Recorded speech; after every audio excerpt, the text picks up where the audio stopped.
part of AD is considered as an object, a resource. Attributes are nothing but the properties for each and every object that you create. So if it is a user object will have its first name, last name, right? Date of birth, its account related details, and bunch of different details, right? So those are all considered as attributes for that object. So each and every object will have a different attribute, and will take advantage of one of those most popular protocol called LDAP for communicating with all these objects in AD related environment.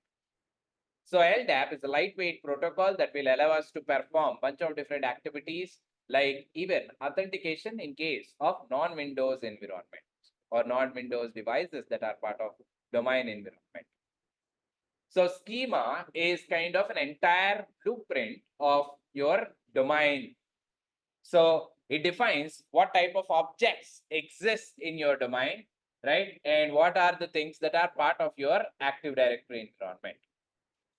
Domain is the actual logical group.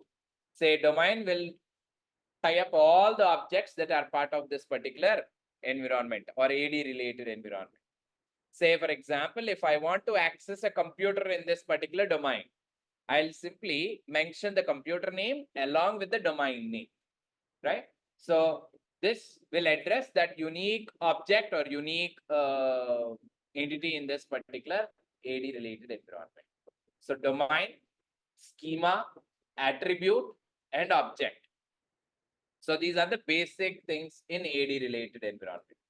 So apart from these things, forest, tree, and container. We already saw these things before. Like container is any kind of a placeholder that can hold bunch of different things, right?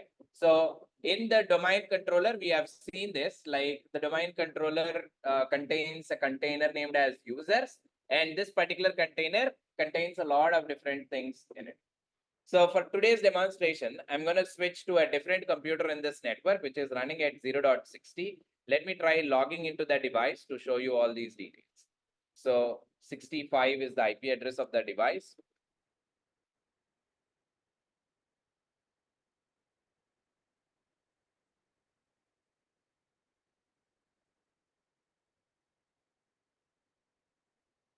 So this is the domain controller, right? And if I try to open the server manager panel,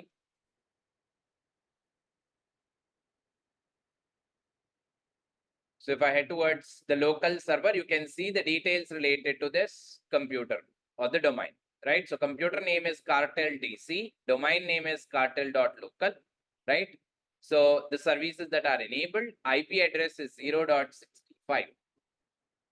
So in case of CPENT exam, they will ask you a lot of different questions. What is the actual domain name for the computer that is associated with IP address so and so, right? So you must be able to identify the way on gaining access to the device so that you can grab all these details.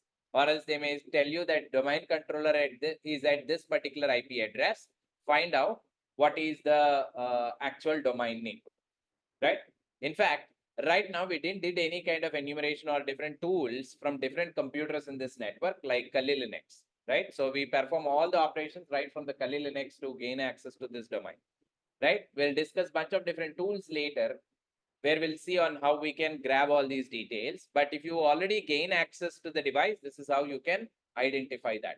And one thing that we did in the previous sessions is like setting up file shares, right? So it is kind of a common question that you may come across, like they will ask what are the shares that are created. So are there any shares that are created here? No. These two are blank, default shares that are available. There are no new shares that are created on this particular server. So next important section is going under users. So if I click on tools, Active Directory users and computers, there you see two different users created, right? So this is a OU, organizational unit. Or else if you click on this domain name, there you can see all the details. So there is the name, so cartel users, and this is an organizational unit, right? Computers is a container. right? Again, container is like a placeholder where you can put things, right? And organizational unit. So if you want to set a restriction for group of people, for example, I want to change the wallpaper of computers that are part of administrative network, right? So administrative network. What I'll do, I'll put all those computers into one single container and I will write this particular rule to the container and apply this rule to the container. Same as what we did for sudo permissions and all. So I want to put them in a group and I'll give permission for that particular group to do all this stuff, right? Same kind of thing. So containers, organizational units. So trees and forest. Tree means group of OUs that are combined together or containers that are combined together, right? A collection of Active Directory domains can be considered as a tree. So there can be subdomains also created. Same like what we discussed before. Hackerschool.local is the main domain, right? Hyderabad.hackerschool.local is the subdomain. And Bangalore.hackerschool.local is yet another subdomain, right? So we'll call this particular thing as a tree. So if Hacker School opens up another branch in US and in UK, you'll have two different trees there.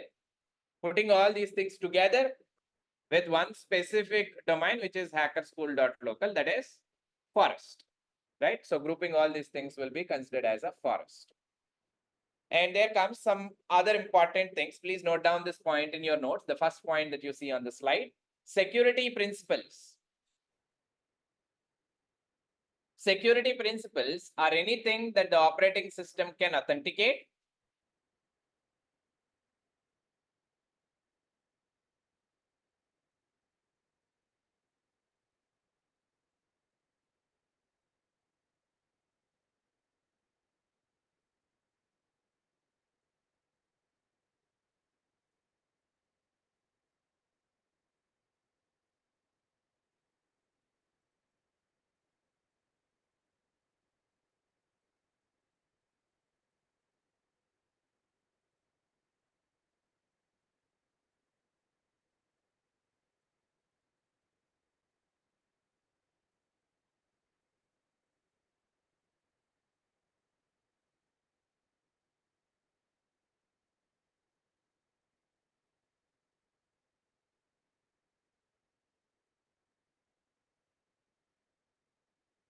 Security principles are anything that the operating system can authenticate, including users, computer accounts, or even threads, processes that run in the context of a user or computer account.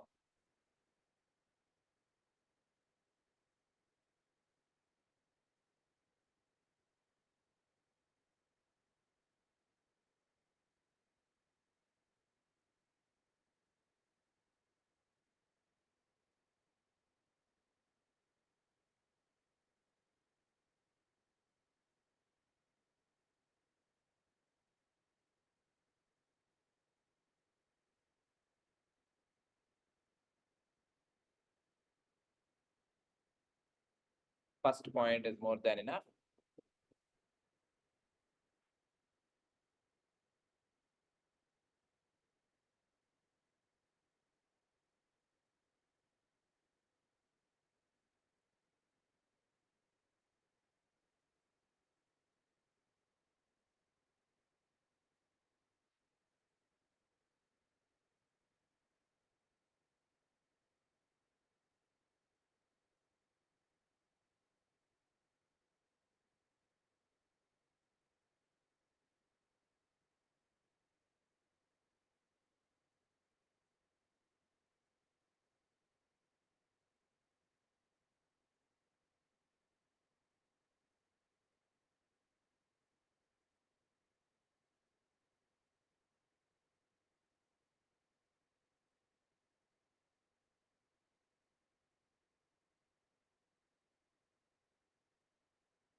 So any kind of application that is running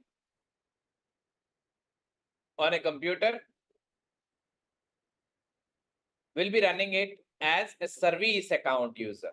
So if you want to set some kind of restrictions, that is all possible because of this security principal object. So yet another thing that is associated with security principles are like every unique service account will have SPN, security principal name, which will be coming across in a short while. But one thing that you need to keep in mind, local accounts, local groups are different from the domain accounts and domain related groups, right?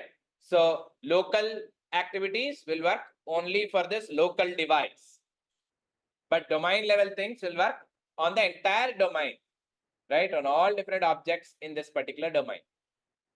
So even the authentication process should happen on the domain controller only, right?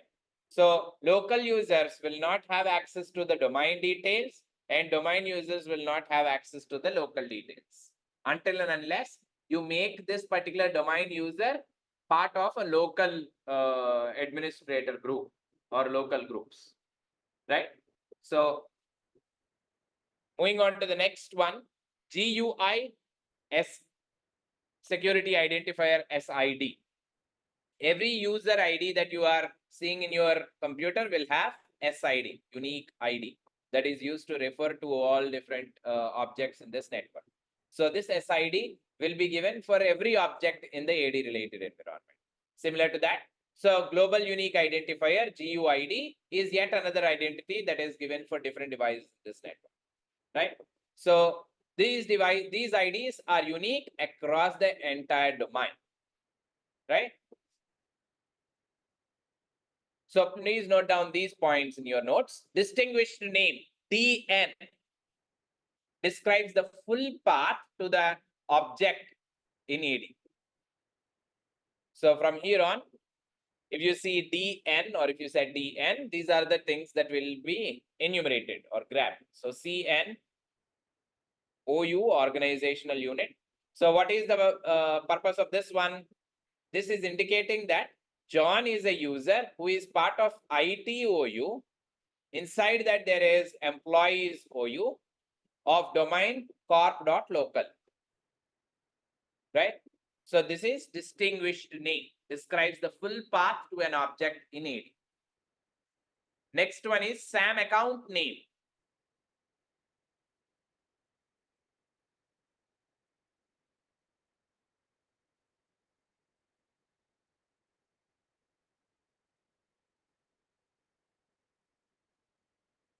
So SAM account name is user's login name.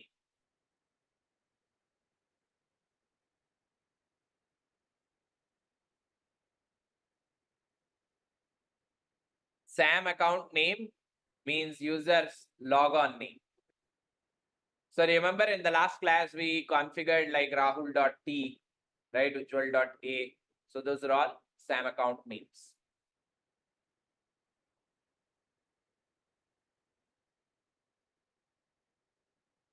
And these names should be unique. So no two users will have the same logon name.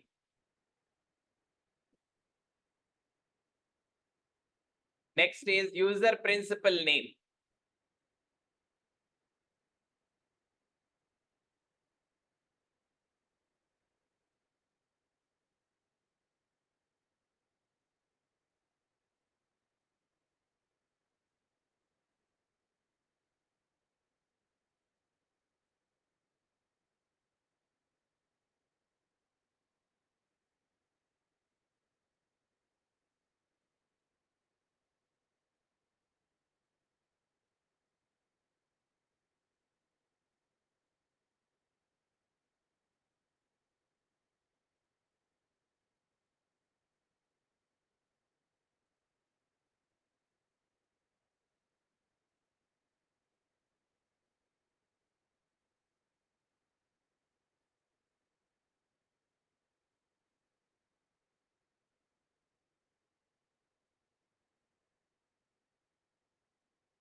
So yesterday we wrote these attributes like user, principal, name, right?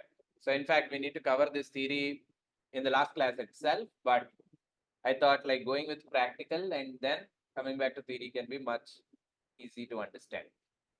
So username at the rate the domain. Again, in this case, it is just the name that I have written. It can be combination of first name, last name, anything.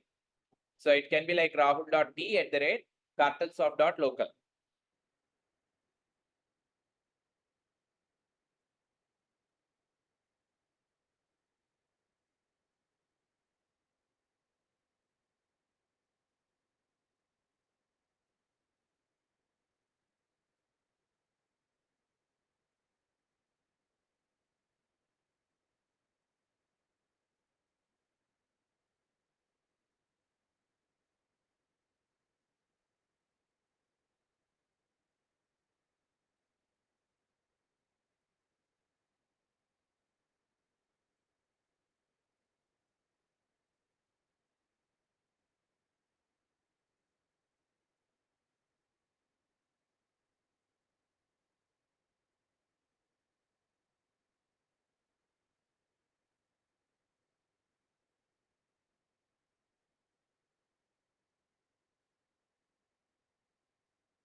So SPN is yet another unique identity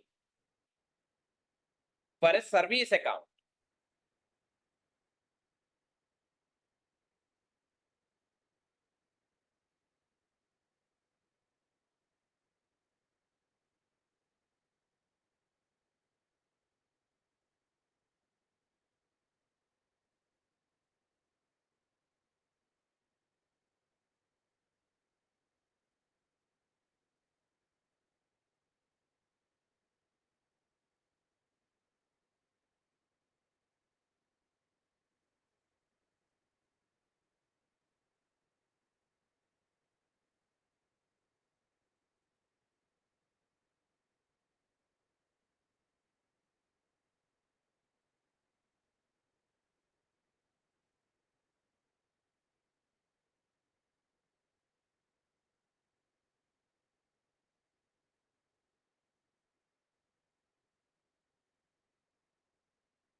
So in the AD environment, the most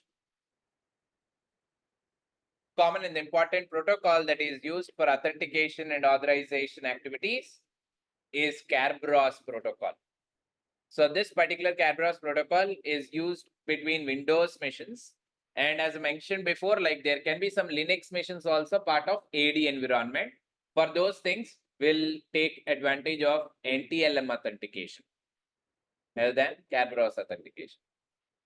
So if a user want to access a service like a web service or database service, they need to make sure that they provide their authentication details before they proceed. Means a random user cannot access these services until and unless they have privilege on connecting to that service and then accessing that particular service.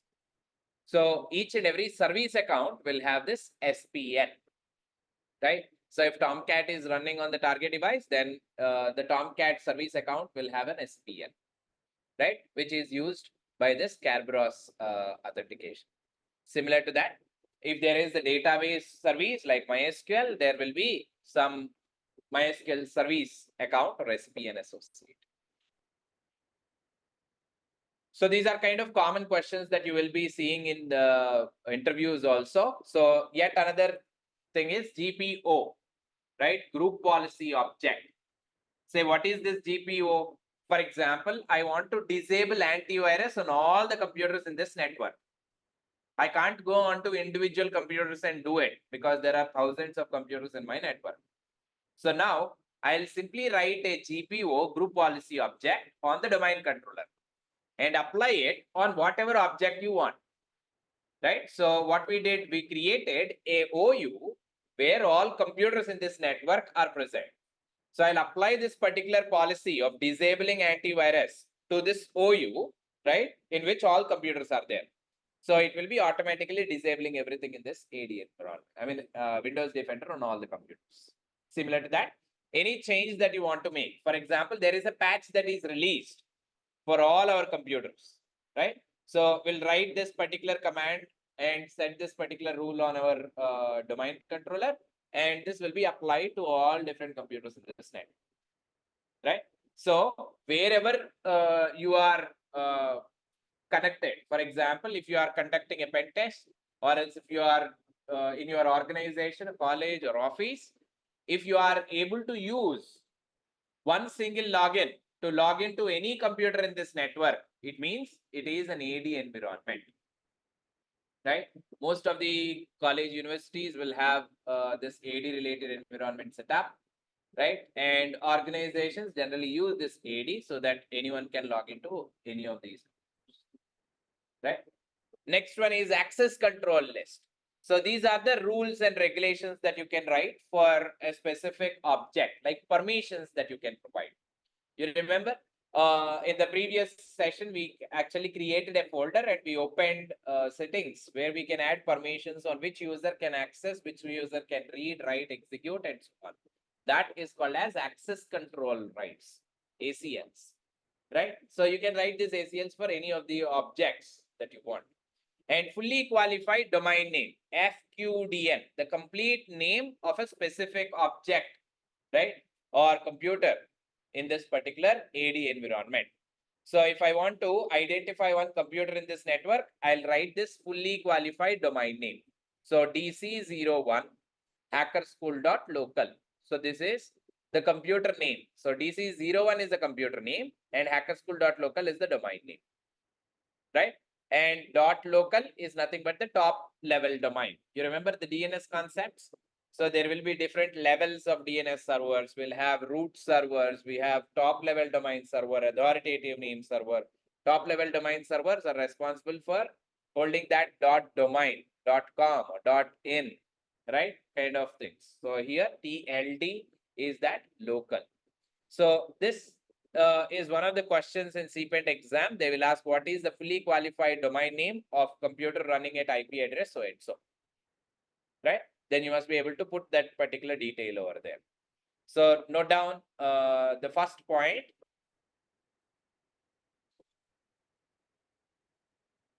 So you don't need to write the entire thing, just write virtual collection of policy settings. That's it. GPO means virtual collection of policy settings.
So Linux AD administration is again a different area where it involves a lot of different responsibilities on setting up all these rules and regulations.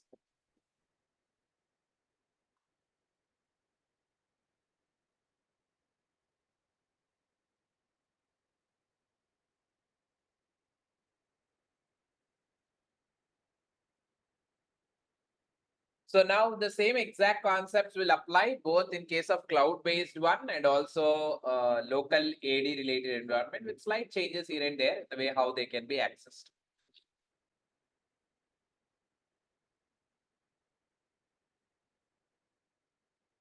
So one thing that you should keep in your mind so that you can easily understand all these concepts are like there will be one centralized server, which is domain controller, and there can be a number of clients that are joined to this domain controller. Any kind of administrative activity that we are going to do, we'll be doing it from that domain controller directly.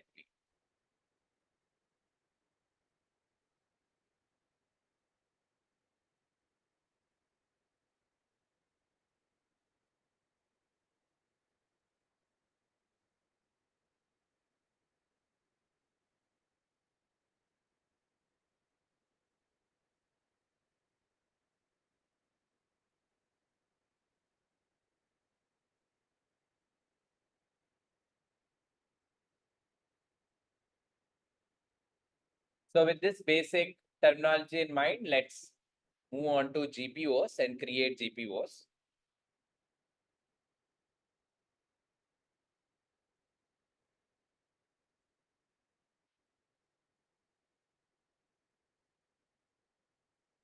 So let's see at very first GPO. But before doing this, I want to, let's go with a small task where I want you all to join your computer to my domain controller, right?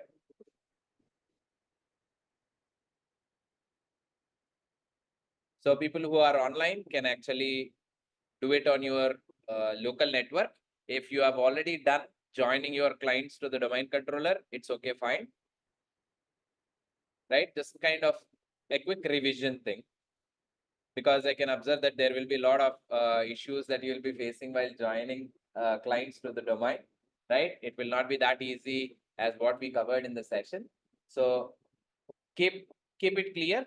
So if there is some kind of issue while you are joining a client to the domain controller, that is mostly because of not able to reach that particular client or the domain controller. That's it. So let me quickly repeat those steps quickly once again. So as part of this particular activity, I'm going to take this domain controller. People who are offline can actually start joining their computer to this domain controller. So now to join a computer to the domain controller, what to do? So all of you join your Windows 10 device to the domain controller, right? So to demonstrate that, I'll have my Windows 10 here. This is that Windows 10 I'll be joining. So if I keep these two things full screen, it looks very complex. So the one that is there with my Mac background is the client, and this one is the server. రెండింటికి ఒకటే wall paper ఉంది కాబట్టి కొంచెం confuse అవ్వచ్చు. So this is the server and this one is the client. And this client is not joined to this server at, right? So if I go on local servers or else tools, users and computers, so you can see there is a computers OU, right? And there are two computers that are already joined. In fact, these computers are of a different network, so that won't work. So I'm going to delete those computers. Now, if I delete those computers here, obviously, those computers cannot log into this domain controller anymore. It will throw an error there, right, while it is trying to log in. So are you seeing the bottom message? Windows license is expired, right? So if you're not keeping this computer active, if you keep it idle for the next 10 minutes or 15 minutes, it will shut down automatically, right? To resolve this particular issue, I'm going to execute the command that I have already mentioned before. Can anyone tell me what is that command? So if I want to keep this particular thing active, right? On that day, I told you to run this command, but it should be executed when you see this message, Windows license is expired. So you can extend that for 180 days more. So it is SLMGR hyphen RER. You no need to run this because in your case, it will be of 180 days, 179 days because you installed it 2 days ago or 3 days ago, right? So you'll have enough time. But this command will help us on making it stay active even after an ideal time for 15 to 20 minutes.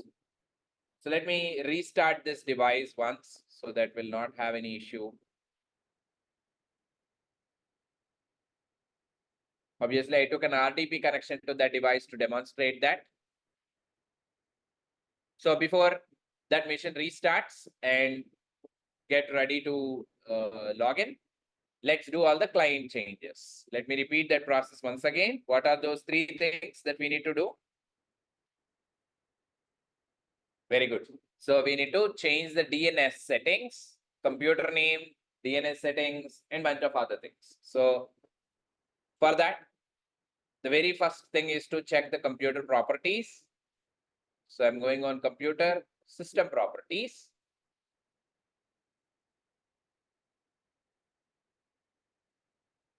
Right? So don't go on some random settings that can be really confusing. Keep these 3 points in mind. And even if there is an issue, come back and check these 3 things. That will fix the issue. So rename this PC. And I'm going to rename this to client 123. Just in case, because if there is some other client in this network, there can be an issue. Why? So if you also mention the same client, I also mentioned client, right? So you both are joining to the same domain. What is the domain? Here it is cartel.local, right? So client.cartel.local, client.cartel.local is obviously a clash, right? What we mentioned, FQDN, fully qualified domain name. It is also a unique identifier. So I'm going to restart this device. So let me go back and connect to the domain controller. So here is my domain controller.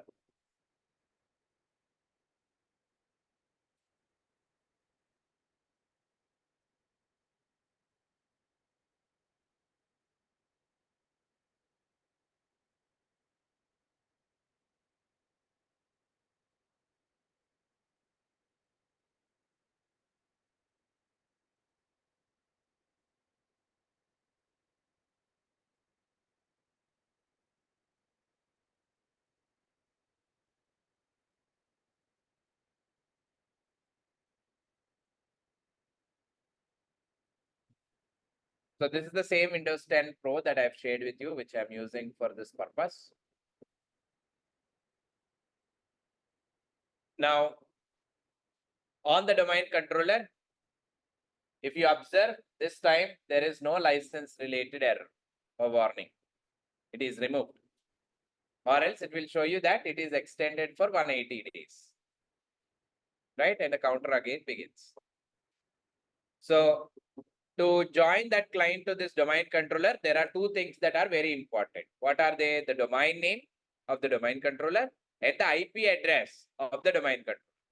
It is 0.65 IP address of my domain controller and the domain name is cartel.local.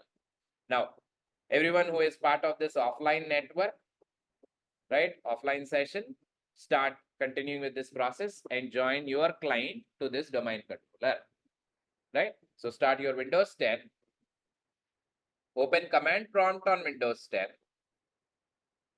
I hope the client names are different for each and every one of you, so it must not be any clash. If the computer name is same, then try changing it.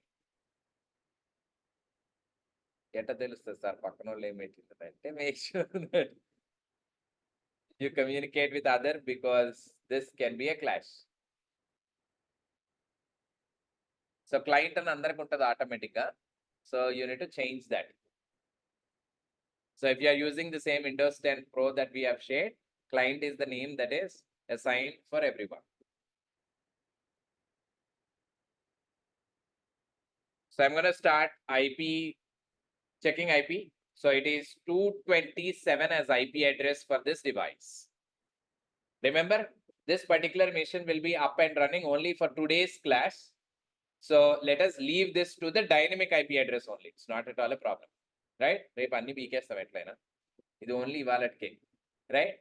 So just because this can be very confusing every time, I want you to create your own AD environment, right? So if we all are doing it on the same device, then it will be Really frustrating. So this particular GPU related activities that we are going to do will be applied only for today. So this particular computer is not a Windows 10 or sorry, Windows Server 2012. If I go on to the computer properties,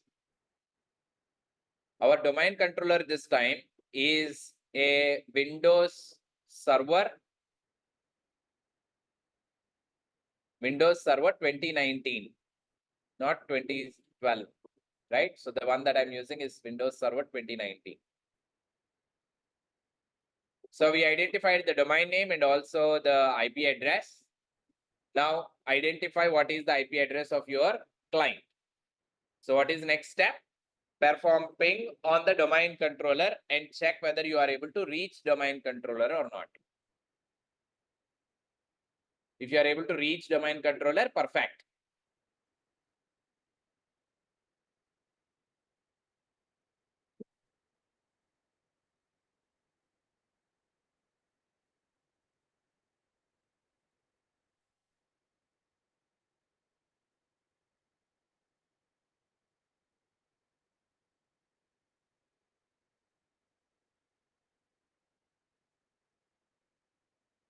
Your పేర్లాలు పెట్టుకుంటే మేలిగా పడవలేం పని.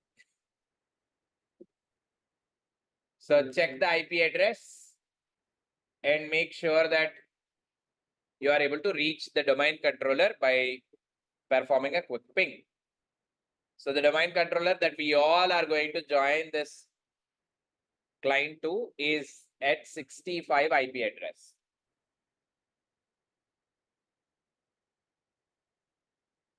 I hope no one used this IP address 65 for your domain controller.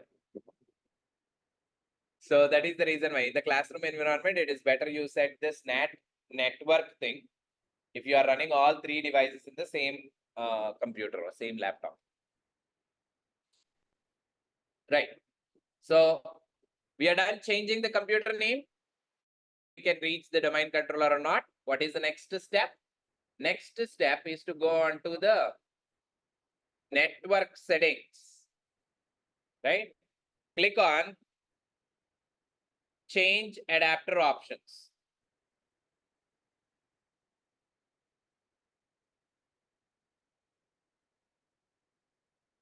Change adapter options. So we need to change this particular adapter related settings. So right click, properties, IPv4. I'm going to leave this IP address to automatic, but the DNS should be the domain controller. What is domain controller's IP address? 192.168.0.65. We all are going to use the same domain controller.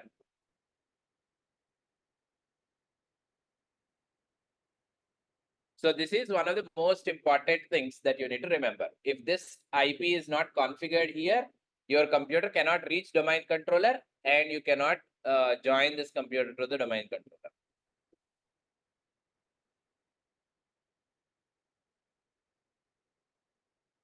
Right? So don't remember all the things. I mean, don't take everything that we discuss in the class for granted. Means it is not always compulsory that you need to set static IP address. So I'm showing all different ways. So it all depends on your requirement. So that said, click on OK. Okay. It should automatically assign this, but just in case, if you want to do it, you're just disabling the adapter and enable this adapter. Even if you are not doing it, it will automatically configure.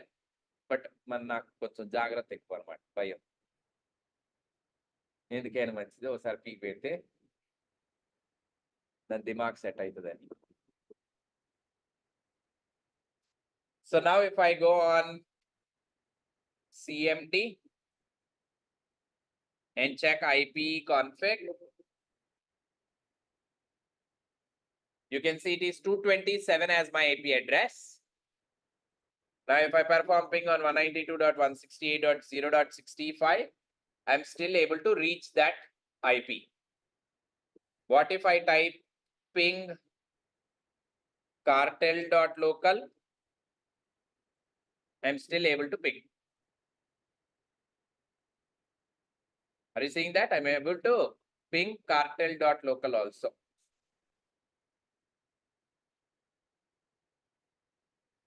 Right? So cartel.local is the domain name there. Perfect. Now, it seems everything is good.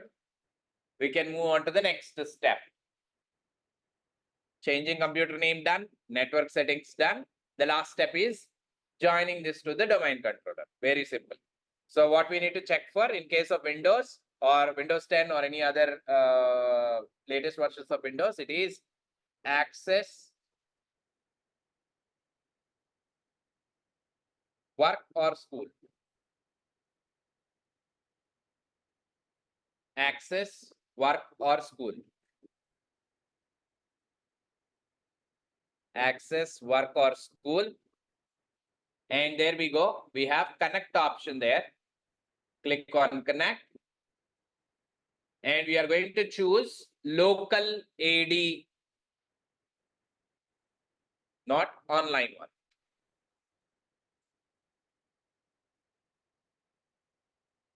So join this device to local Active Directory domain.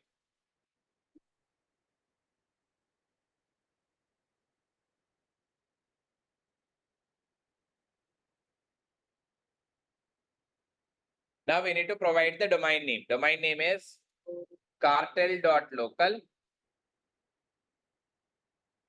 Okay, don't get confused. Yesterday I joined my Windows 10 to a different domain controller, which is cartelsoft.local.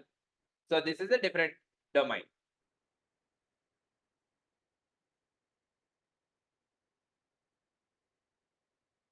So cartel.local, click on next, and it should put this pop-up. If you see this pop-up, it means everything is perfectly done. Right? If you're not seeing this pop-up, we need to go back, check the network settings, and then come back again. Right? So if you are not seeing this pop-up, immediately go back onto the network settings and see that network setting, because the issue will be there with the network thing only. Right? Or else there can be some conflict, IP conflicts, same IP address used by some other computer, same computer name used by some other computer. If there are these clashes, then you will see this issue. Right. So as you all are connecting to the same domain controller, I need to provide administrator password. So administrator is the username and the password is PASSW0RD @12345 exclamatory mark. Hash ledu. Hash is not part of the password. So the actual password is password @12345 exclamatory. So it is not O, it is 0. PCAP. So PASSW0RD @12345 exclamatory. ఓ ఇన్ని రోజులు ఏందో ఇంత పెద్ద password కొట్టినవి ఏందో అనుకున్నావు, ఇదేనా అది ఏందో అనుకున్నారు, ఇదే password. Okay. So now are you seeing this message? It is going to tell you that enter the account info for the person who will be using this PC. If you skip this step, the person will have default permissions for the domain. You can actually make them a standard user on this computer or administrator on this computer. I'm going to skip this particular thing. I don't want to set up anything. Just restart the device. Done. So provide the login details. Once you complete the login process, you must see your computer part of your network. So if I go on the domain controller, check users and computers. And are you seeing that? I have all the computers listed here. So client 123, Pawan, R client, SRV02. all these computers are actually part of my domain now. Now I can control all these computers from here, from this domain controller. Right? Let's create one GPU, then the actual tamasha begins. Right? So there we have login, and for all our Windows clients, we have these computers with auto login with admin username. So that is the reason why you must go back and log in as a domain user, right?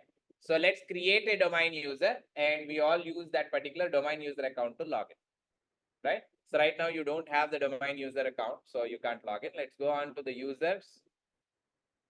And in the users section, you can see some default users, but there is one more OU that I created, which is cartel users, right? How to create this OU? Select the domain name, right click, new OU, organizational unit. There you can start creating OU and put whatever elements that you want inside. So I created users already. So let me delete these users and create a new user. New user, right? Let me create the user as user1 test. So the name becomes user1 dot user1 at the rate cartel.local, right? So I want them to change the password on the next login, right? We'll create multiple accounts for all of you. So how many of you have joined? I think 1, 2, 3, 4. How many of you others have joined? 1, 2, 3, 4, 5. 5, right? Let's create 5 users, right? And give you permission on changing the password. So I'm going to set the password as capital PASSW0RD1. Capital PASSW0RD1. So I'm going to repeat the same. New user, user2, user2. His password is also the same, PASSW0RD1.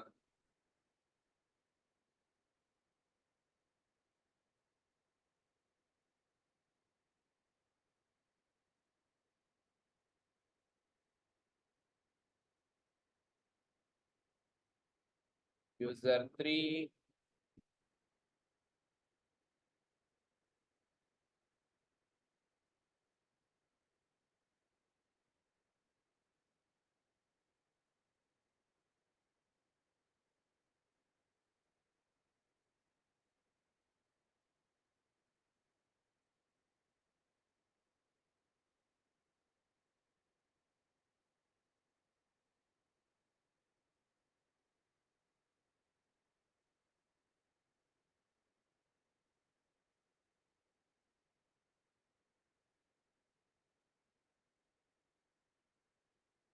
right?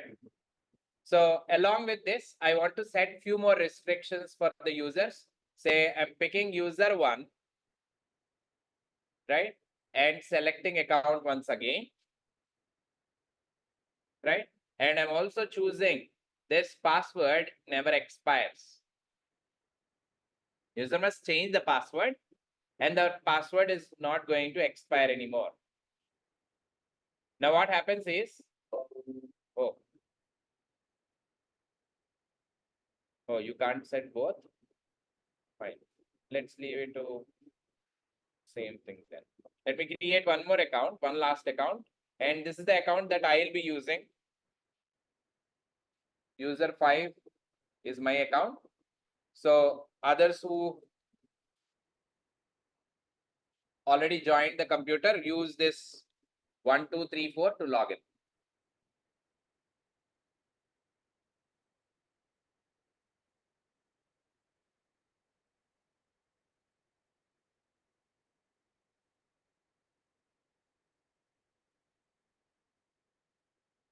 So we created the accounts. On this computer, I'm going to log in as 0.5 for user 5.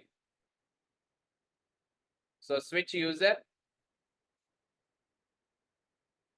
other users. And when you are logging in, carefully observe what is the name that is mentioned at the bottom. Signing into Cartel or signing into the local mission. So I gave the mission name as client123. So if I write dot backward slash, I'll be logging as local user. So if I want to log in as domain user, so user 5. Are you seeing that user's password must be changed before logging in or signing in? Okay. So I'm going to add a new password.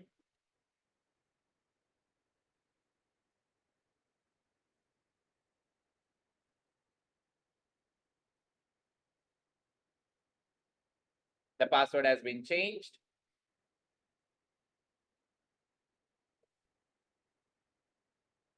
Now my desktop will be set. So we have computers and we also have users.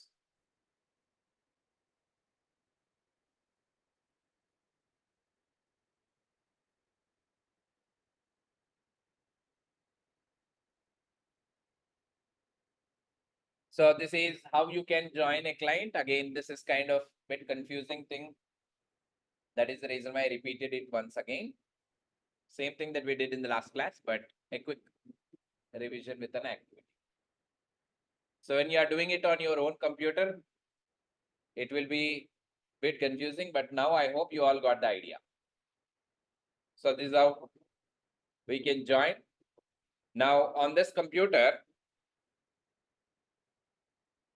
if I open command prompt and start enumerating,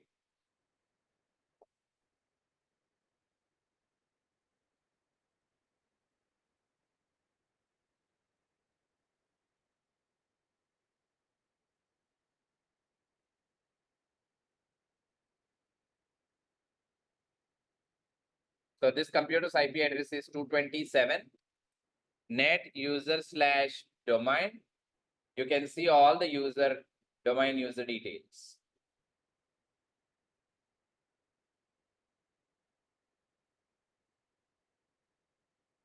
Right? And I want to set one of these users in the administrator group. How to do that? How to do that? Say, I want to set user 5 in administrator group. User 5, member of. So in this panel, you need to select member of. Is member of domain users, that's it. And I want to add him into domain admins. So click on add domain. I'm going to click on check. You can see domain admins. So click on OK. Now this user is part of domain admin group. He can do whatever thing he wants in the entire domain, right? So he will not have any restriction on logging into any of these computers on this net, right? He'll also have privileges on making modifications to the policies that are part of this network, right? So let me give access to 3. So now, who is that 0.3? So 0.3, I'm going to put them in remote desktop users group, right? And also, I want to add them into remote management users group. Apply. Now, domain admin can actually take remote desktop connection without any worries, but this user is yet another user who will have the special privileges for RDP. Other clients cannot take RDP connections at all. So if RDP port is open, this is how it works. Right. With this thing said, now let's move on to GPOs. How to create GPOs. Please note down these steps in your notes, means the path in your notes, so that you can create your own GPO based on whatever thing you want. The first one that we are going to create will be for disabling Windows Defender, right? Before going on to doing this particular task, all of you try opening Windows Defender on the computer which are joined to the domain controller. Windows Defender.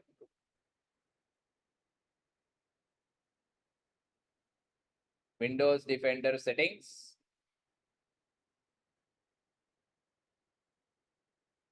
Now, if you go on Windows Security, virus and threat protection, what is it telling?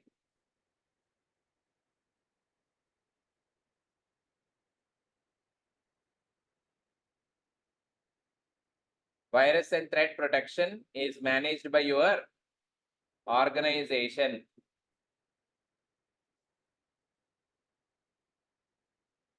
So if you open Windows Security, right, virus and threat protection is actually managed by your organization. You can't do it. Go and ask your admin, right? Why is it like this? Because I already added a GPO that will disable Windows Defender on all the clients. So it is already applied. Now you can't make those modifications here. In the same way, go on firewall, Windows Defender firewall. Try turning off firewall. Try turning off firewall. What is it showing? Hello. You go and ask admin. You can't do this.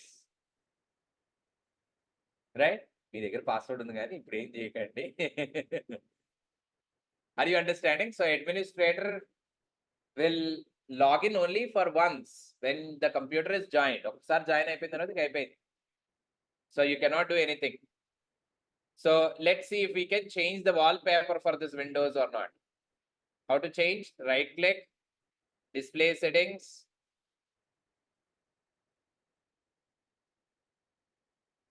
Add on to the wallpaper.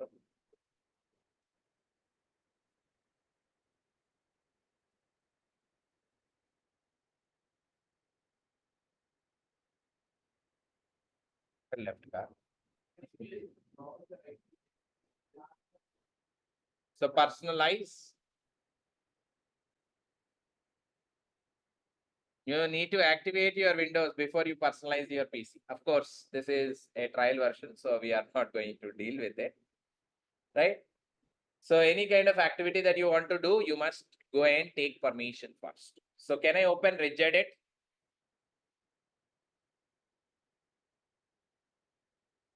So I'm able to open registry editor. And look into whatever thing that is present. I can also create. So there are no restrictions that are set up for this registry editor. I can write GPOs to perform all those activities like setting up restriction. I don't want them to change wallpaper, then go and write GPO. I don't want them to update software, go and write some GPO, right?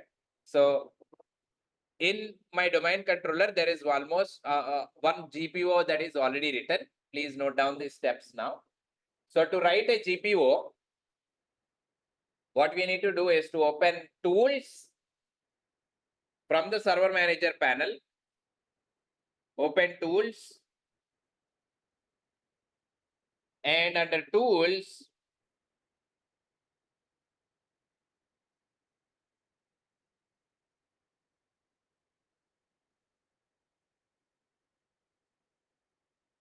tools, you see group policy management, GPM.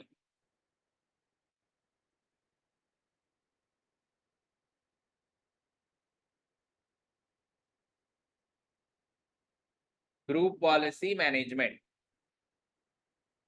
That opens up this group policy management window. And on the left-hand side panel, you will see this domain name. On the left-hand side panel, we'll see the domain name. If we right-click on the domain name,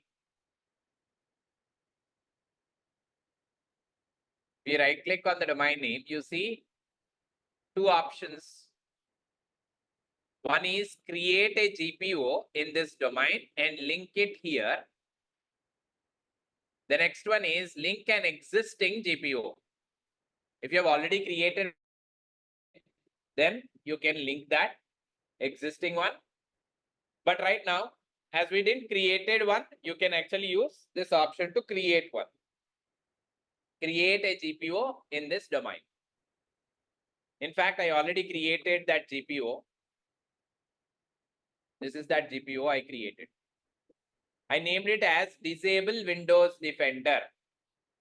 Disable Windows Defender. The moment you create that, it will show you this option. Let me delete this one and create it again so that you can easily understand. Right click, create a GPO and link it here. Right? Disable Windows Defender.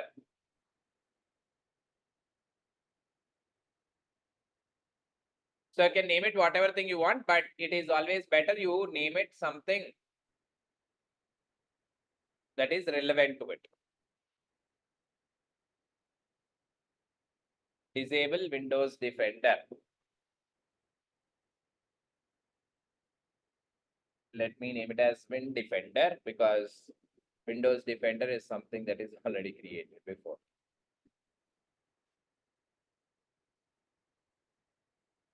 Right? So that is how you can create one. And after creating it, when I click on it, it is going to put this message saying that you have selected a link to a GPO, right? So accept change the link properties. Changes you make here are global to this GPO and will impact all the locations where the GPO is linked. Right now, we linked that GPO to the domain itself. So it will be applied for the entire domain, right? So if I select that GPO and right click on that GPO, you see option edit. Clicking on edit opens up the span.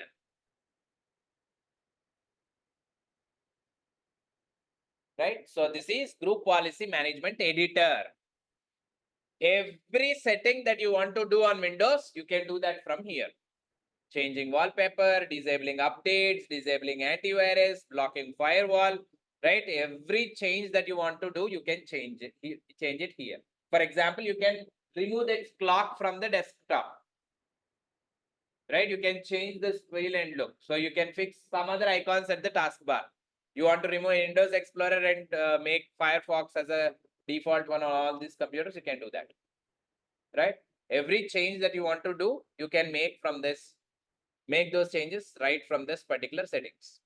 Now you see two different settings here, computer configuration and user configuration. It is pretty explanatory. Any user specific changes that you want to do, it will be part of user configuration. Any computer change you want to do, computer configuration, right? Windows antivirus is a computer configuration, right? So what will be the settings? Note down this path. So right click and edit computer configuration. Inside computer configuration policies, inside that administrative templates, inside that there is Windows components, and inside that we have Windows Defender. We need to enable this, turn off Windows Defender.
So similar to Windows Defender, we'll also turn off real-time protection.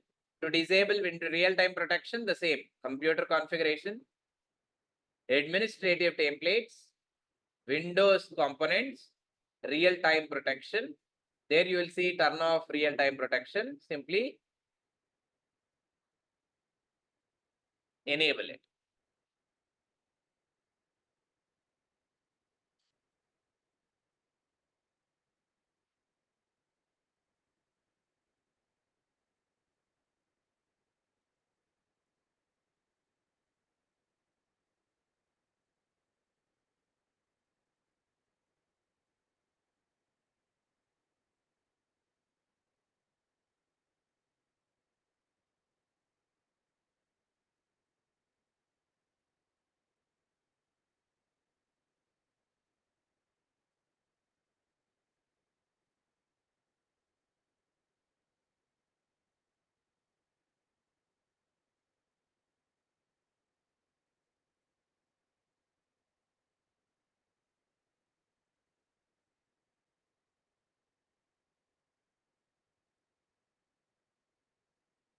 So let's do this particular change.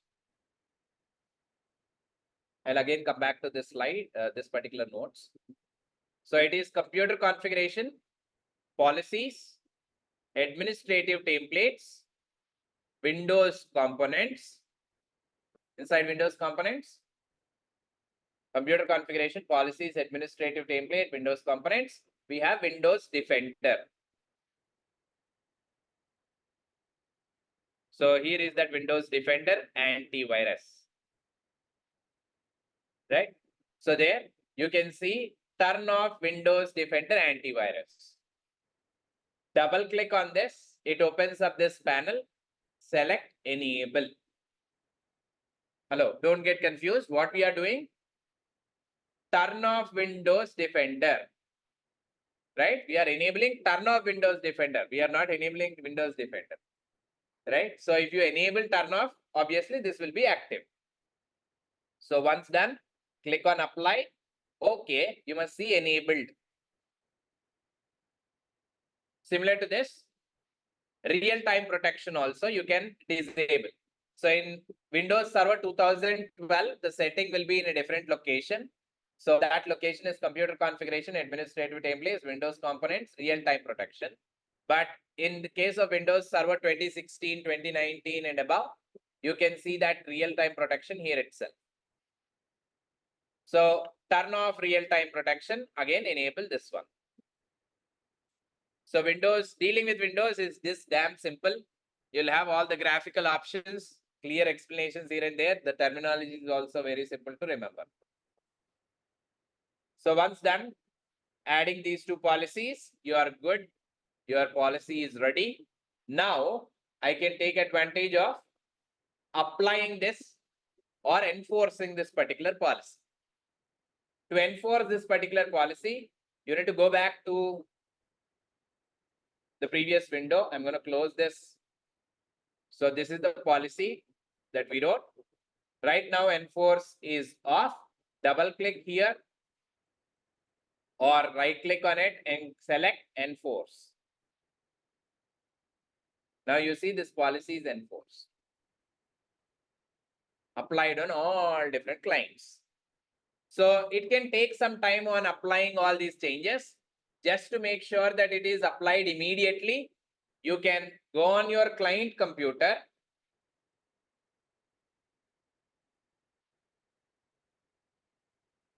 On the client computer, execute this command.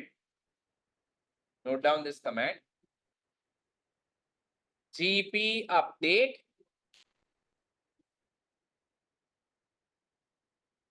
So GP update space / force. GP update / force.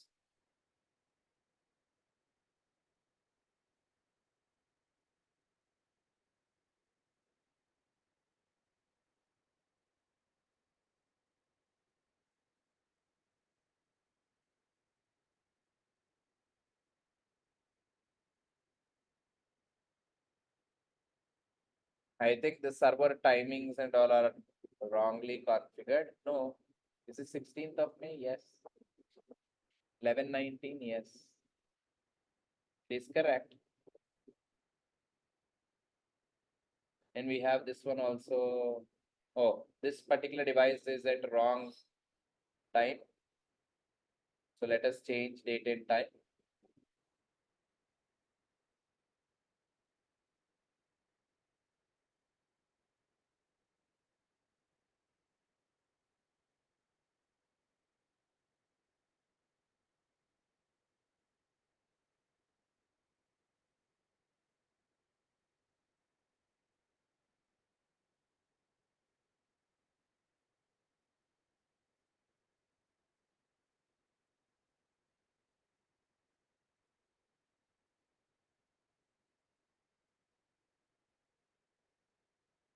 Chennai Mumbai Delhi, India.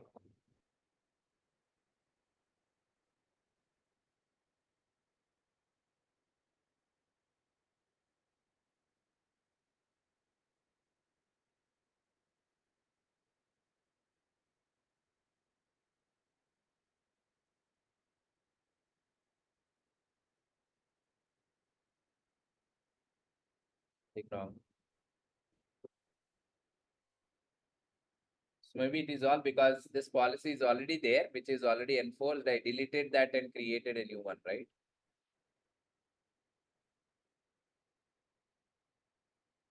Let's say if I right click, link existing GPO. This one I want to link is already linked to the domain.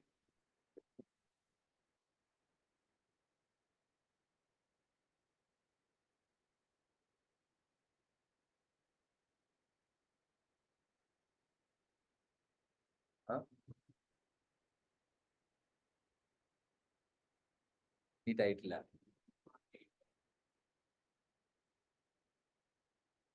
It marks level name. So I deleted the old one.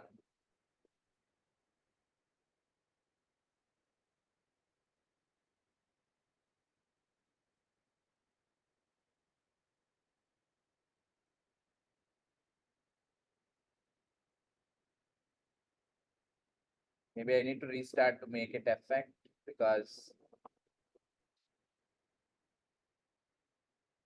system clock related issues and all. Let's restart and check.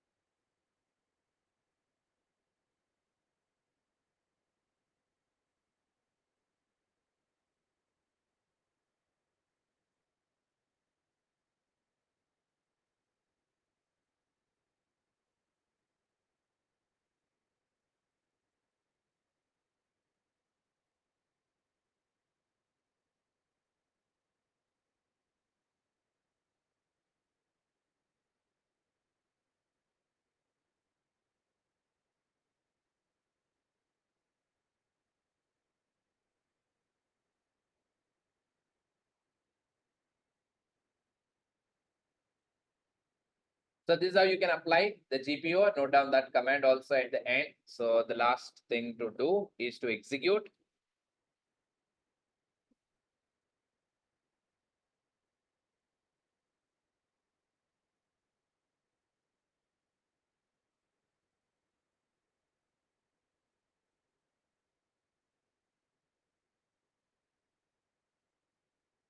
Windows client or domain joined. So the command is gp update slash force.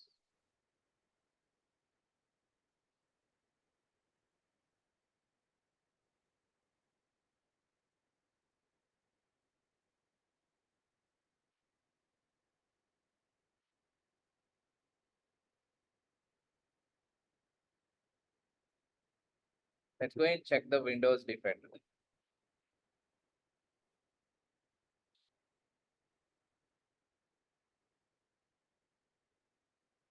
So Windows Defender settings, security, Windows security, device and threat protection, not applied. It is not applied. Why so?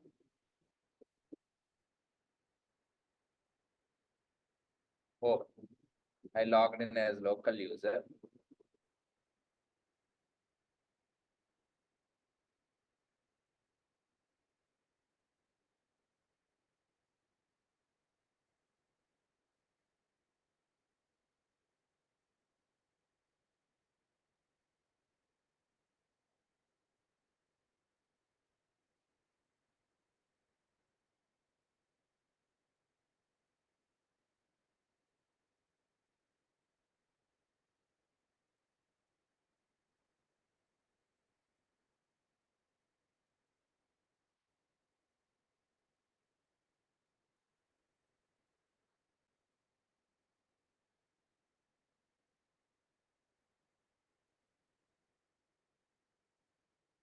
మీ దగ్గర already password ఉంది కదా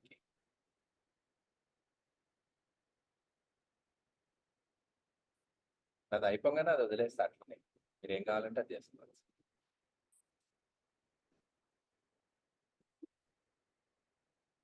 so Windows defender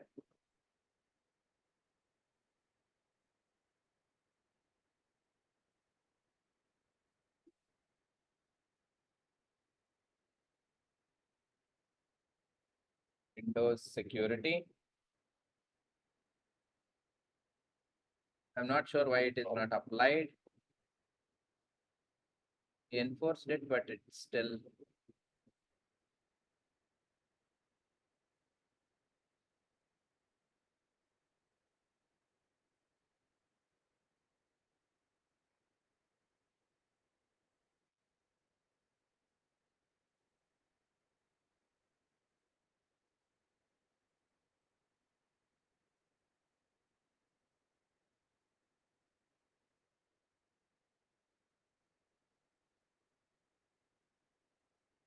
So let's edit this once again.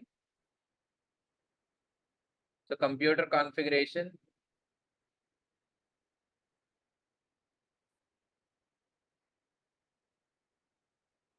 Computer configuration. Policies. Administrative templates. Windows components. Is there something named as real-time protection?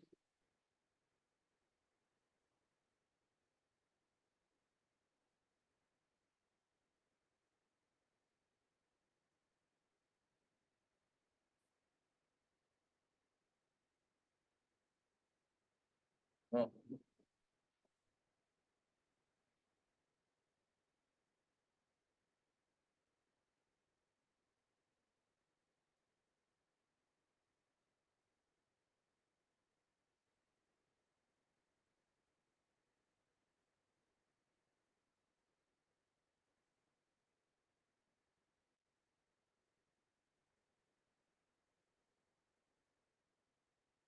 It is not applied.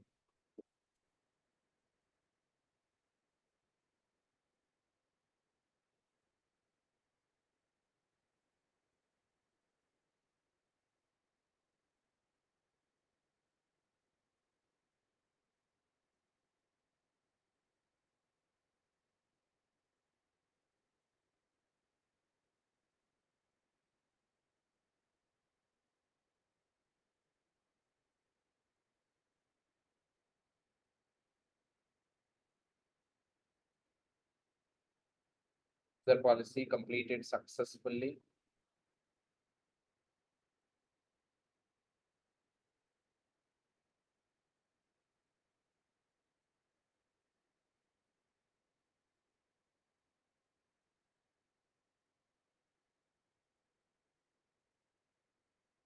Can't be updated. Why so?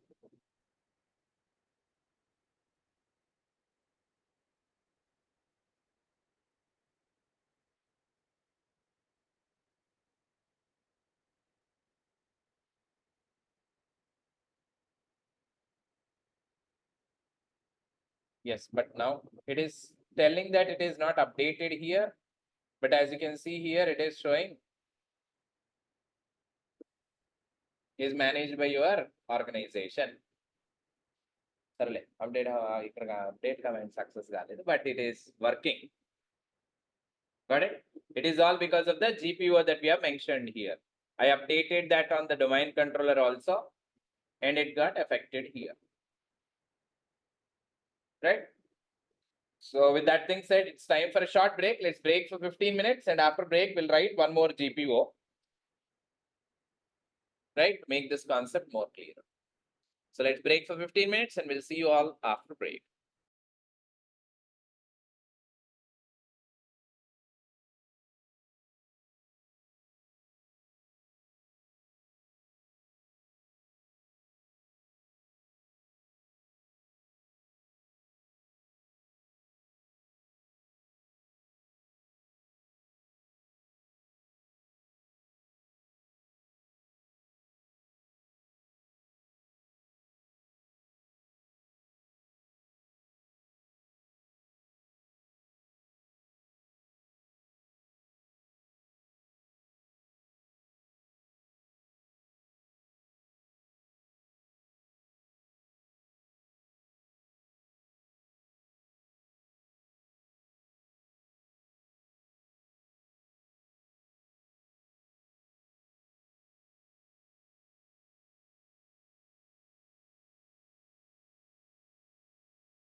All right. I hope almost all of you are here. Let's continue.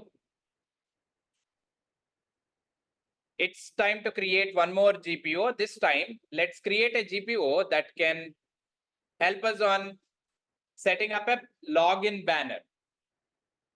So when the user tries to log in, I want to display this particular banner on the screen. So to apply this, let's create the GPO first on the domain controller. So for this particular GPO, so there are certain GPOs that I already created before. As you can see on the domain controller, I have the details, scope, right? And you can also go on domain controller to check the default domain policy. In fact, you can edit this default policy also.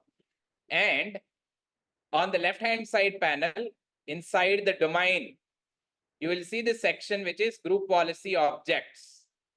There are some objects that are already created, right? So one of those things is login banner object. If I double click on that, so you can see it is removed. The previous one that I actually removed it.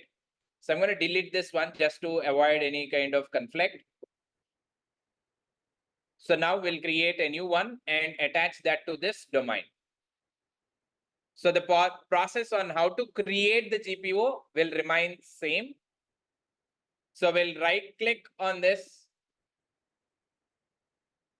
And you have two options. You can actually edit the existing one or else create the default one. As you can see, there is a default policy, right? So I can edit this one and then attach this to any location later.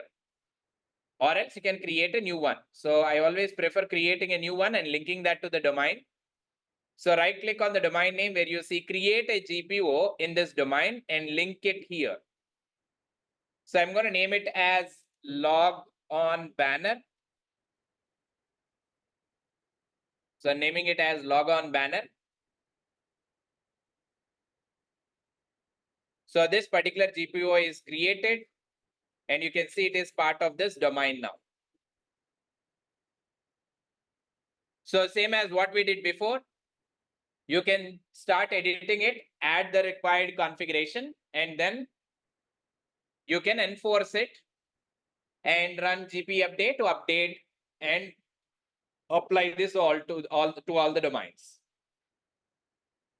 So here, after selecting the GPO, newly created one, right click and click on edit. Right click and click on edit. There we can see computer configuration and user configuration. This time it is to apply a banner when the user logs in. Again, this is very specific to computer only, right? So note down the settings once again. See, the general process is same. So let me repeat that from starting, like going on server manager panel, tools, opening group policy management. Up until this, it is same. And again, right click, create a new GPO, create a GPO in this domain and link it here. Now, the new one is created with the name that we have mentioned, logon banner. I'm going to right click on it and click on edit. Right? The only thing that we need to refer is where you need to write this particular configuration, under which setting it will be available. So if I want to write a logon banner, then it will be under computer configuration.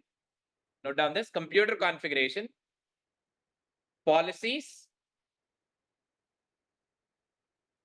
computer configuration, policies, Windows settings, Windows settings. Under that, you will have security settings. Under security settings, there is local policies. Auditing, user rights, and security options policies. Local policies. Double click on that. There you see security options. Security options. Let me repeat. Computer configuration, policies, Windows settings, security settings, and local policies. Inside local policies, we have security options. Double click on that options. There are so many options. So account related settings, domain member settings, interactive logon, right? Microsoft network client, network access, network security, user account control, a lot of different settings. So we need to look for interactive login, right? So under interactive login, there are so many settings that you can configure. Out of all these things, we are looking for display message, right? So interactive login, we are going to select message title for users attempting to log on. Message text for users attempting to log on. These are the two things that we need to define. Message text and message title. So these things will be there under interactive logon. So the very first one that I'm going to select is message title for users attempting to log on. Message title for users attempting to log on. Let us double click on this.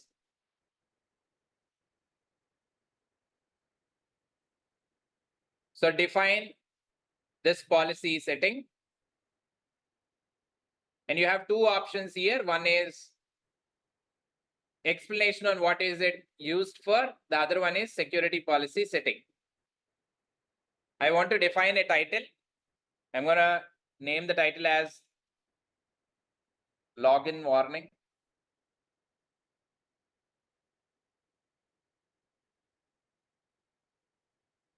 Apply. So what will be the message that is displayed as part of title? Login warning is the message that will be displayed. Under the title, we need to have a description. So for that description, I'm going to select message text for users. So you have a text box where you can write the message that you want to display when they log in. So define this policy, check that, define this policy, and write a message that you want to display. So domain users are requested to use strong passwords.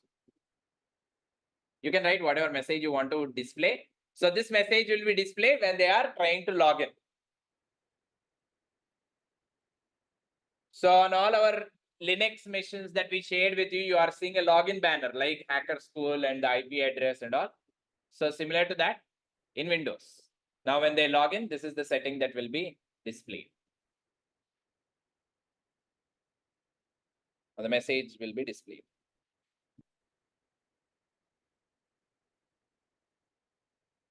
That said, we created this GPO.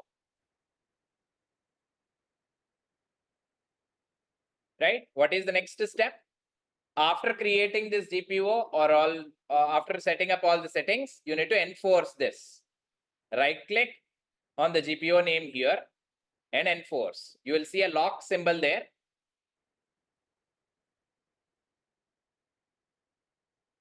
So there are two policies that are enforced. So you can see the details of this policy under the details section. Right? Who created this? Domain admins created. Unique identifier for this, computer version, user version, GPO status, whether it is enabled or not. Going on to settings. This will show what are the settings that we added. What we added, general settings are these things. Link is, it is linked to cartel domain.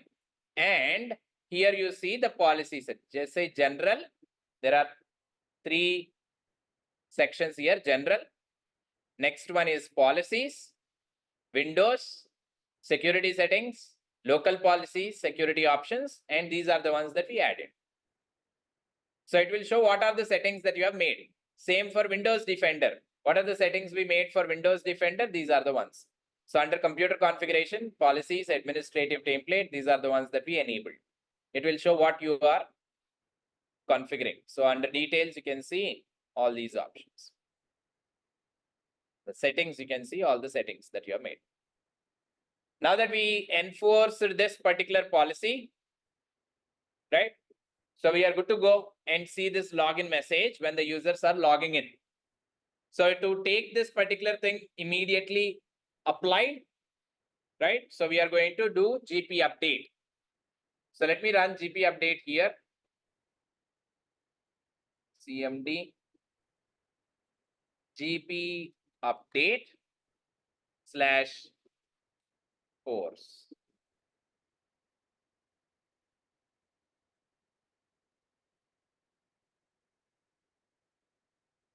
So computer policy update has completed successfully.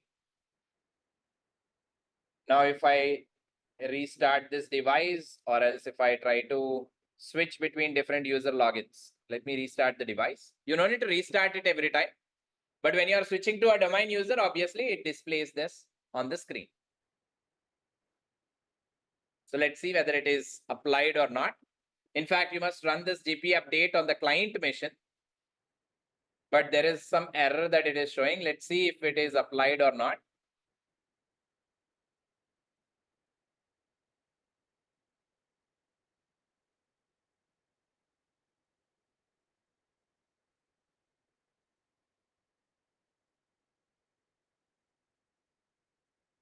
Again, as this mission is there with auto login, it will log in as admin automatically. Which for local users, it will not display all these messages. It will display this only when a domain user is trying to log in.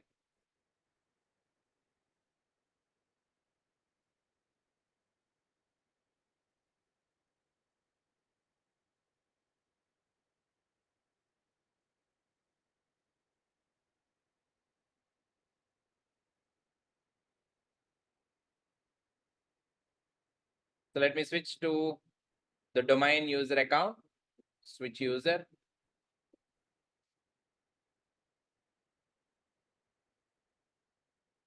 Are you seeing the message? Domain users are requested to use strong passwords, login warning.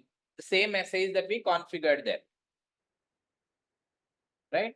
Okay.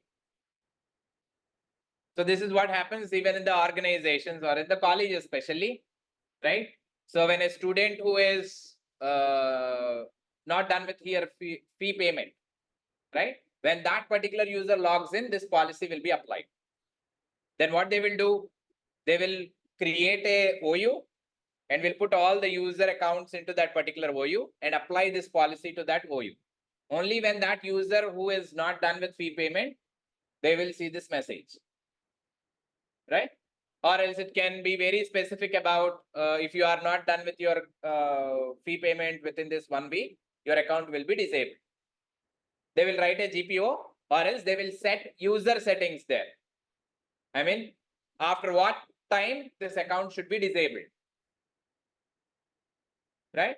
So they don't need to do it manually. They can easily apply a GPO or else go on to the user settings and then set this. Say if there are employees who are joining this organization on temporary basis, not full-time or an intern, they will stay with this organization for next 1 week.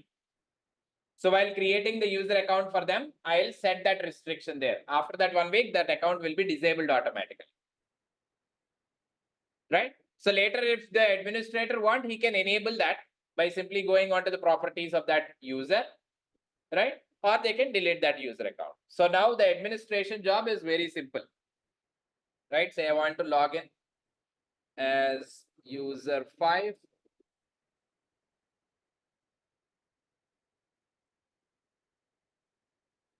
Now you can also set restrictions for how strong your password should be, right?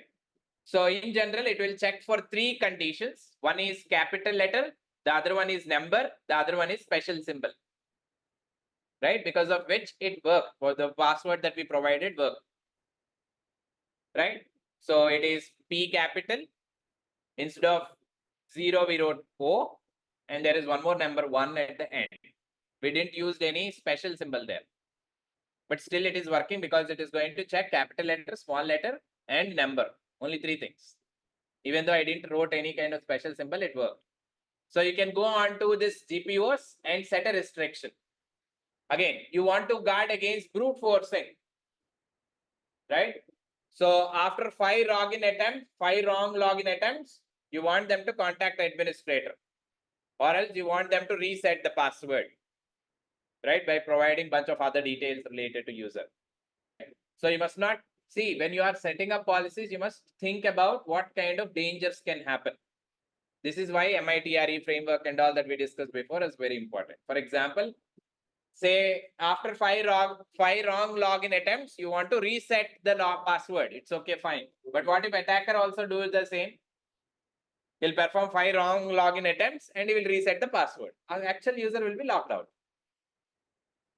So when you are setting up those restrictions, you must understand on what are pros and cons for this, and then plan it accordingly and then execute. So that's how you can take advantage of GPOs. Now, let me leave you to explore this and create 2 more GPUs, right? So note down that. One GPU that I want you all to create, we did 2 things. One is disabling Windows Defender. The other one is GPU to create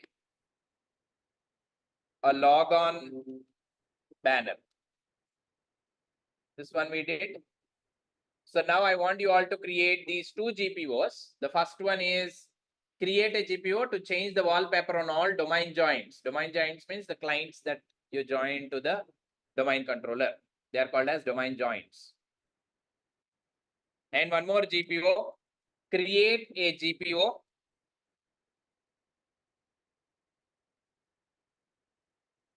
to remove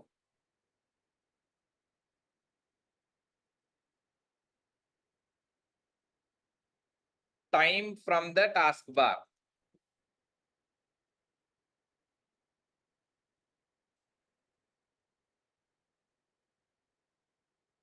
Or system clock.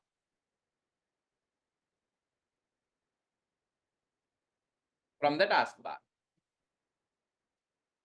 So I don't want to see this particular clock here.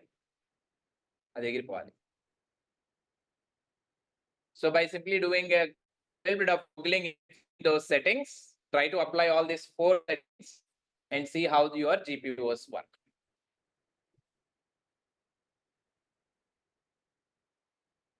So attackers try to abuse the GPUs also to gain access and perform attacks on the AD environment. So as part of fundamental understanding of AD, this is one most important element. After noting down this point, I want you all to set up your domain and create these GPUs for the one that you have in your own laptop, for your own AD set, right? Create users, put them in specific groups, right? Make sure that you have one domain user, one local user. I mean, one domain user, one administrator, domain admin, right? And go with GPUs and see on how you can work with GPUs. Okay. So I'll wrap up the session with one last thing that I want to mention, which is all about creating a service account. Or else we'll do that later because I want to explain that service account related attacks, then we'll do it. Right now, it may not be that purposeful. So now deal with GPOs and we'll look into other enumeration and attack tactics from tomorrow's session. So that's all for today. Now it's time to practice. Recording stopped. So I'm leaving more time for practice for AD because this AD related setup is really frustrating, right? Until you catch the hold of the actual concepts. So it takes some time.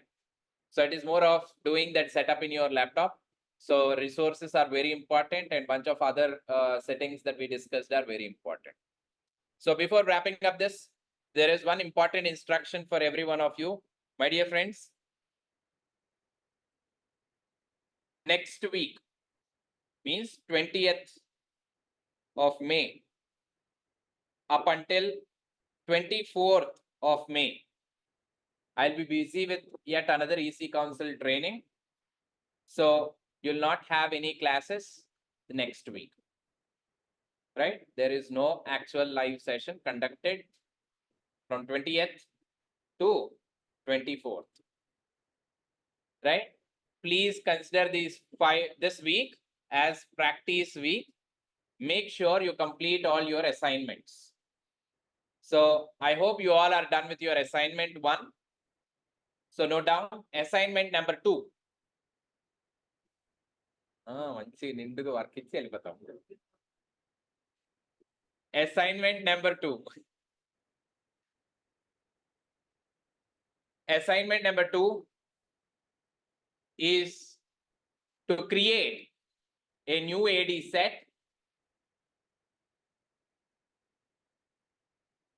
Create a new AD set. Create a new AD set.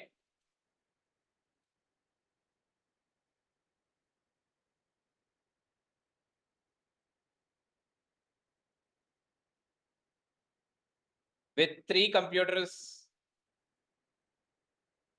one as domain controller,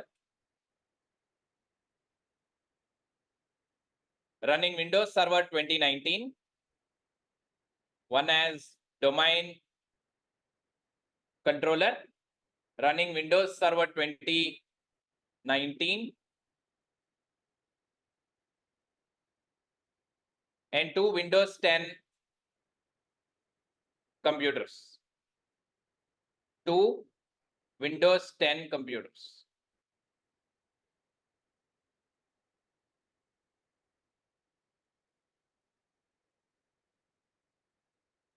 Two Windows 10 computers, right? So create an AD set with 3 computers with domain controller being 2019 server and clients being Windows 10. Next, write a walkthrough or a pen test report. Write a walkthrough / pen test report by exploiting the following list of missions. By exploiting the following list of missions.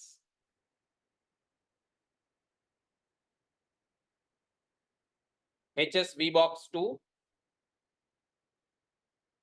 HSVBox 2, write a walkthrough / pen test report by exploiting the following set of missions. HSVBox 2, HSVBox 1, and Pingu. Pingu. Remember, when you are exploiting these 3 missions, your goal should be of gaining access to the root privilege on these 3 Linux missions, right? And pick any one of the paths for exploitation. So you must demonstrate pre-exploitation, exploitation, and also post-exploitation process, right? So what is the vulnerability that you have identified to gain initial access to that mission? How you perform privilege escalation? And finally, what are the things that you did after privilege escalation? Means dumping hashes, cracking those hashes, like looking into sensitive files like passwd, shadow file, or any other bash history, right? The entire process, what we have learned before. And for preparing this particular template, the pen test report, you can use the template that we have shared with you before, right? It is already there in the Discord. You can download the template, and better thing is you prepare that, you take that as a basic skeleton right? And prepare that right from the scratch, right? Don't convert that to Word and then fill that form. It is not form filling, right? It is just a basic skeleton that can give you an idea of what are the details that are important. I'll be more than happy if you add even more columns to that, right? Even more details to that particular document, like remediation, what kind of precautions that you want to recommend to guard against this attack, what is the vulnerability that is existing, right? So do vulnerability research, find out what is the actual loophole and put that in the document also, so that it will be good to read and understand what is the actual root cause, right? And for these three missions, there are multiple ways for exploitation, right? For initial access and also for post exploitation. So try to look for all different ways that are possible and mention as many ways as you find on these three missions, right? So prepare the report and that becomes the second assignment for you, right? So AD set, preparing your own AD set, right? Make sure that you decide one domain and create users relevant to that particular domain, right? And perform all these activities so that it will be easy for you to perform attacks once I complete the attacks part. So tomorrow we'll cover some most common attacks and we'll continue with this again on 27th of May. So tomorrow will be the last day for this week and next week there is a break. So please make sure that you utilize this break for doubts, and office or the institute will be open, right? You can join, you can come here. Matru will be there. He'll be assisting you for any kind of doubts that you have, right? So I will not be available and I'll again rejoin on 27th of May after completing this EC Council batch, right? So please take maximum advantage of this break on revising every topic right from the beginning up until this point, right? So whatever thing that we discussed after this break, as I mentioned, there are three more major sections that we will be touching upon after completing Active Directory. One is web related section, web fundamentals, web application pen testing, and bug bounty secrets. The other thing is bash scripting, right? Binary analysis and exploitation thing, right? And the last one is SOC, security operations, fundamentals, QRadar, Splunk. These are the three major sections. And one tiny little section which is useful for clearing CEH exam, right? That is to cover Wi-Fi hacking, mobile hacking, cloud related security measures. So those things will be covered in 1 or 2 days. That's it. So that is kind of 2 days plan. And remaining things will take some time for us to complete, right? So we may complete our batch by July first week or second week, right?